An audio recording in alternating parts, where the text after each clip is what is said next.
बच्चों, आप सभी का हमारे YouTube चैनल आइडियल देव क्लासेस में स्वागत है। बच्चों, आज हम आपके लिए एडकेट अभ्यास पुस्तिका विषय विज्ञान लेकर आए जो कक्षा 7वीं के लिए, और इस एडकेट अभ्यास पुस्तिका को मध्य प्रदेश शाला शिक्षा केंद्र भोपाल द्वारा वर्ष 2023-24 के लिए बनाया गया है। और आज इस वीडियो के माध्यम से आपको अध्याय 8 बताएंगे। अध्याय 8 में क्या है? पादप में जनन। और इस एडकेट अभ्यास पुस्तिका से ही आपको तैयारी करना है, क्योंकि अधिक से अधिक प्रश्न इसी एडकेट अभ्यास पुस्तिका से आपकी परीक्षाओं में पूछा जाएगा। तो चलिए देखते हैं हम अध्याय 8 पादप में जनन पाठ की पूर्व तैयारी। निम्नलिखित शब्द पर गोला लगाई जिनके बीज आपने देखे हैं। देखिए बच्चों, यहाँ पे ये शब्द दिए हैं: आम, अनार, जामफल, गन्ना, मटर, गुलाब, आलू। तो इनमें उस पर गोला लगाना है जिसके बीज आपने देखे हैं। जैसे मैंने आम, जामफल, अनार और मटर इनके बीज देखे हैं, तो इन पर मैंने क्या कर दिया, यहाँ पे गोला लगा दिया। आपने कुल कितने गोले लगाए? तो हमने 4 गोले लगाए, तो 4 लिख दिए। उन शब्दों को लिखो जिस पर आपने गोला नहीं लगाया। तो गोला किस किस पे लगाया हमने? आलू, गन्ना और गुलाब। तो लिख दी आलू, गन्ना और गुलाब। साथ ही से चर्चा करो कि इनको कैसे उगाया जाता है। तो गुलाब के पौधे को कैसे उगाया जाता है? तो कलम द्वारा। गुलाब के पौधे को कैसे उगाया जाता है? कलम द्वारा। अब इसके बाद बच्चों यहाँ पे आपको रिक्त स्थानों की पूर्ति दिए गए विकल्पों में से चुनकर कीजिए। जैसे ये विकल्प दिए, क्या क्या दिए हैं? पुष्प, कीटों, मुकुलन, निषेचन और भ्रूण। ये विकल्प दिए, इनको चुनकर आपको रिक्त स्थान की पूर्ति करना है। पहला रिक्त स्थान क्या है? इष्ट में खालिस्तान द्वारा जनन होता है, तो आपका उत्तर हो जाएगा इष्ट में मुकुलन द्वारा जनन होता है। खालिस्तान पादप का जनन अंग है, तो पुष्प पादप का जनन अंग है। फिर प्रश्न नंबर 3, नर एवं मादा युग्मों में युग्मकों का युग्मन खालिस्तान कहलाता है, तो आपका आंसर हो जाएगा निषेचन। प्रश्न नंबर 4, परागण जल, पवन और खालिस्तान के द्वारा होता है, तो आपका उत्तर हो जाएगा परागण जल, पवन और कीटों के द्वारा होता है। नेक्स्ट प्रश्न है, निषेचित अंडा युग्मज कहलाता है, युग्मज का विकास खालिस्तान में होता है, तो आपका उत्तर हो जाएगा युग्मज का निर्माण भ्रूण में होता है। तो इस प्रकार आपका पहले खालिस्तान में मुकुलन हो जाएगा, दूसरे में पुष्प, तीसरे में निषेचन, चौथे में कीटों और पांचवें में भ्रूण। इस प्रकार आपके यहाँ पर रिक्त स्थान की पूर्ति कंप्लीट होती है। इसके बाद अगला प्रश्न आता है आपका प्रश्न नंबर 1, जिसमें दिया है निम्नलिखित विकल्पों में से सही विकल्प चुनकर लिखो। आपको यहाँ पे विकल्प हैं, सही विकल्प चुनकर लिखना है। इसका प्रश्न नंबर 1 क्या कह रहा है?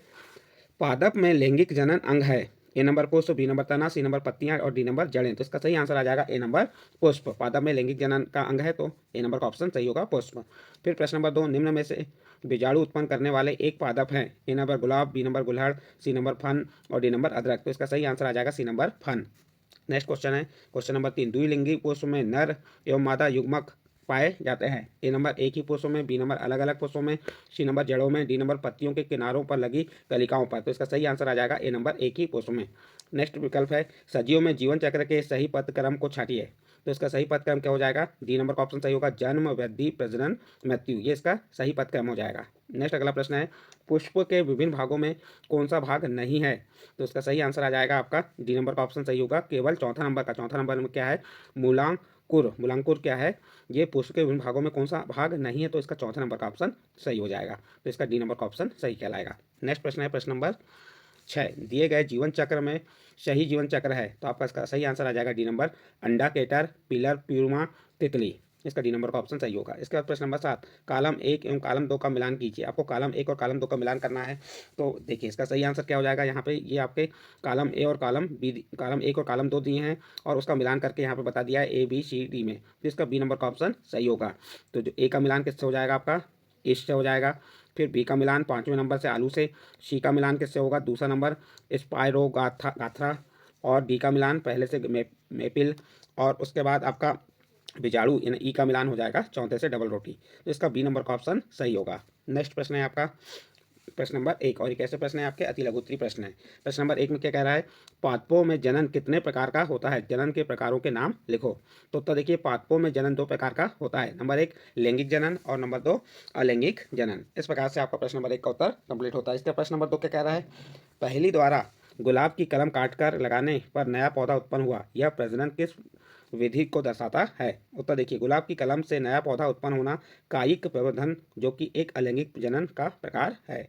इस प्रकार आपका प्रश्न नंबर 2 का उत्तर कंप्लीट हुआ। नेक्स्ट अगला प्रश्न आता है आपका प्रश्न नंबर 3, पादपों के कायिक अंग कौन कौन से हैं? तो आप उत्तर बता देंगे। पादपों के कायिक अंग मूल, तना, पत्ती अथवा कली हैं।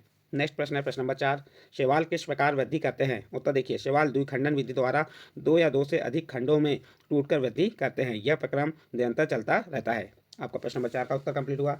नेक्स्ट प्रश्न है प्रश्न नंबर 5, बायोफिल्म जिसे फत्ता चट्टा कहते हैं में प्रजनन की विधि को समझाइए। बायोफिल्म में पत्ती के किनारों के गर्भ में कलिकाएं होती हैं। यदि इस पादप की पत्ती को आर्द्र मैदान में रख दिया जाए या गिर जाए तो नए पादप का जन्म होता है। इस प्रकार से आप प्रश्न नंबर 5 का उत्तर कंप्लीट करेंगे।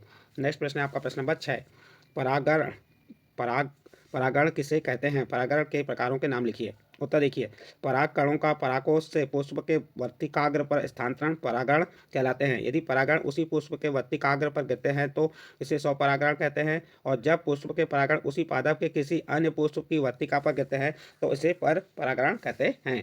परागण दो प्रकार के होते हैं, स्वपरागण और पर परागण। नेक्स्ट प्रश्न है प्रश्न नंबर 7, निषेचन किसे कहते हैं? उत्तर देखिए, नर तथा मादा युग्मकों के युग्मन द्वारा बनी कोशिका युग्मनज कहलाती है। युग्मनज बनाने के लिए नर और मादा युग्मकों के युग्मनज का प्रकरण निषेचन कहलाता है। इस प्रकार आपका प्रश्न नंबर 7 का उत्तर कंप्लीट होता है। नेक्स्ट प्रश्न है आपका प्रश्न नंबर 8, एक लिंगी और द्विलिंगी पौधों के दो उदाहरण लिखिए। देखिए, एक लिंगी पौधे के उदाहरण क्या हो गए? मक्का, पपीता, ककड़ी आदि। और द्विलिंगी पौधे के उदाहरण क्या हो गए? सरसों, गुलाब, पिटूनिया आदि। फिर प्रश्न नंबर 10 देखिए, प्रश्न नंबर 10 क्या है? पुष्प के नर एवं मादा जनन अंगों के नाम लिखिए। तो नर जनन अंग का नाम क्या हो गया? पुंकेसर, और मादा जनन अंग क्या हो गया? स्त्रीकेसर। इस प्रकार से आपका प्रश्न नंबर 10 का उत्तर कंप्लीट होता है। नेक्स्ट अगला प्रश्न आता है आपका प्रश्न नंबर 11। प्रश्न नंबर 11 क्या कह रहा है? गुलहड़ के पुष्प का चित्र बनाकर नर एवं मादा युग्मकों को स्पष्ट कीजिए। आपको इस प्रकार से गुलहड़ का क्या बनाना है? नामांकित चित्र बना के बता देना है और उनके नाम लिख देना है।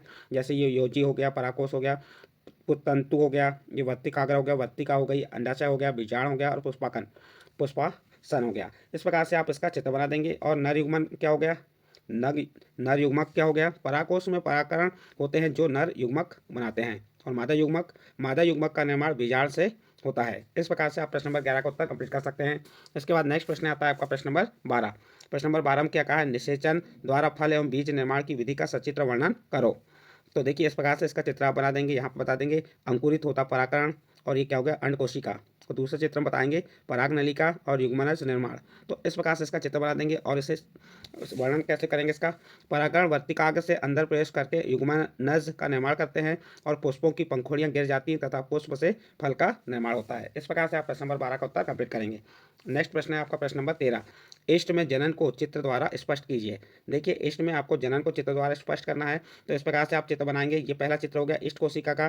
फिर दूसरा चित्र में क्या आ जाएगा? विकसित होता मुकुल, और तीसरे चित्र में आ जाएगा नवीन मुकुल, और चौथे चित्र में मुकुल श्रृंखला। अब इसको स्पष्ट कैसे करेंगे इसे समझा देते हैं। इष्ट कोशिका से बाहर निकलने वाला छोटे बल्ब जैसा प्रवर्ध मुकुल या कली कहलाता है। मुकुल क्रमशः वृद्धि करता है और जनक कोशिका से विलग होकर नई इष्ट कोशिका बनाता है। नई इष्ट कोशिका विकसित होकर परिपक्व हो जाती है और फिर नई इष्ट कोशिकाएं बनाती हैं। कभी कभी नवीन मुकुल से नए मुकुल विकसित हो जाते हैं, जिससे एक मुकुल श्रृंखला बन जाती है। इस प्रकार से आपका प्रश्न नंबर 13 का उत्तर कंप्लीट होता है। इसके बाद नेक्स्ट प्रश्न है आपका प्रश्न नंबर 14। प्रश्न नंबर 14 में क्या दिया है? बीजों के प्रकीर्णन की विभिन्न विधियों के नाम लिखिए। देखो, बीजों के प्रकीर्णन की विभिन्न विधियां, पहली होगी पवन। हल्के व रोमयुक्त बीज वायु के द्वारा एक स्थान से दूसरे स्थान पर चले जाते हैं। नंबर 2, जल। जलीय स्रोतों के पास लगे वृक्षों के फल या बीज जल द्वारा बहकर एक जगह से दूसरी जगह पर चले जाते हैं। तीसरा, जंतुओं। कुछ बीज पक्षियों या अन्य जीवों द्वारा एक जगह से दूसरी जगह तक स्थानांतरित कर दिए जाते हैं। इस प्रकार से आप प्रश्न नंबर 14 का उत्तर कंप्लीट करेंगे। नेक्स्ट प्रश्न है आपका, अब नेक्स्ट प्रश्न, अब प्रोजेक्ट आपके चालू हो गए। प्रोजेक्ट में क्या दिया है? पहला प्रोजेक्ट, किसी गुलाब के पौधे में से उनके तने को पर्व संधि से काटकर एक गमले में लगाइए तथा उस कलम में होने वाले परिवर्तन को निम्न तालिका में लिखिए। देखिए, तालिका दिया है, क्रमांक दिया है, समय दिया, होने वाला परिवर्तन। देखिए, क्रमांक नंबर 1, 5 दिनों बाद क्या होगा? कलम में अंकुरन होगा।